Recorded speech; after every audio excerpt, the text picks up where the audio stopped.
Alright, so on Wayfair we got this chair, came in this box, and I just opened it all up, and it's going to look like that when it's done. And the reason why I'm making this video is because there's a whole lot of little quirky things that I ran into that I think you should know about.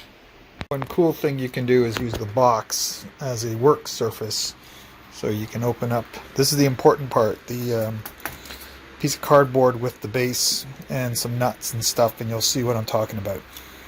Package here with the cardboard, you got to get your bolts and washers and Allen key ready to go, and I want to show you something really interesting.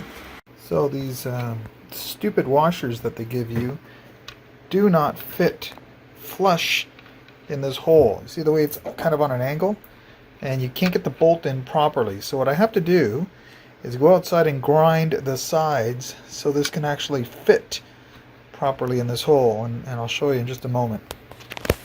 So this is the part they don't tell you about your chair. You should buy an $80 bench grinder, because now I have to grind the sides down on this washer to fit into that groove. So here we go.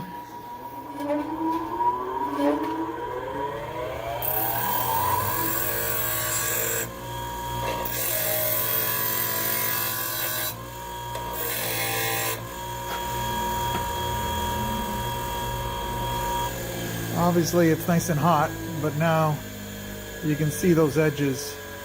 I'll bring it down here. See that? So now it's nice and flat. It'll fit right in that groove in that chair. I tried with my first one. There's no way I can get that bolt in when that is perfectly round because it doesn't fit in that slot. 3 more to go.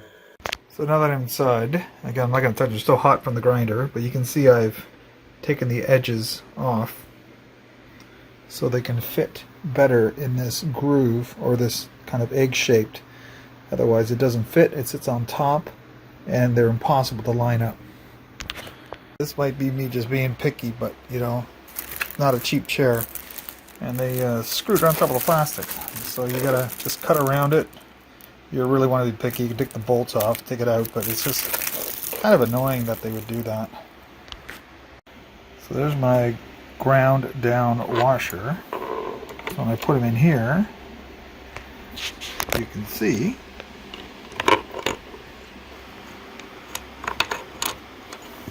there you go. Oops, there you go. See?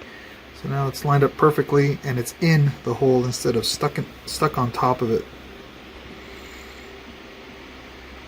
So now we're just going to tighten these bolts down on the back of the seat. And then the next step, put the casters on the base. It's pretty simple. These casters just basically go in there and you just push them right in and they just pop in. Crazy about it, you probably can't see it very well, but the bolt here, this screw head, is right up against this frame, so it doesn't really sit. This frame does not sit flush on this metal plate. This screw's in the way, and I'm not in the mood to file or grind that out, so I'm just going to leave it the way it is. So there's your piston, your hydraulic lift that's going on the chair. Little white plastic bit goes on the top, and the big fat part goes on the bottom. So I'm just going to drop that in there. It kind of just fits in there. I can't do this with one hand, so I'm going to have to put the chair right on there and just line up that hole with that piston. There you go. Chair's all done.